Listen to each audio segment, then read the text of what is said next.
করে আপনি পার্থক্য করবেন। ইনকাম সোর্স হচ্ছে আপনার হারাম, সুতরাং আপনি আপনার পরকালকে ধ্বংস করলেন, আপনার ইবাদত বন্দেগী ধ্বংস করলেন। আপনি আপনার জীবনে শরীরে যে সুস্থতা থাকতো, বরকত থাকতো, আপনার স্ত্রী ছেলে মেয়ে যে ভালো হইতো এবং তারা যে নেক জীবন যাপন করত, তাদের জীবনে আল্লাহর পক্ষ থেকে আসমান জমিন থেকে বরকতের রাস্তা খুলে দেওয়া হইতো, সেসবগুলি বন্ধ করে দিন আপনি এই খাবায়েস হারাম খাওয়ার কারণে।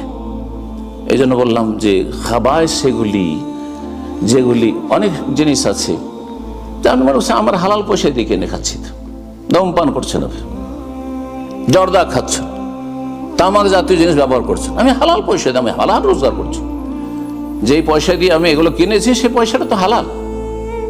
কিন্তু আপনি যেটা খাচ্ছেন বা যেটা আপনি পান করছেন সেটা হচ্ছে খাবায়েস। কেন? এটা আপনার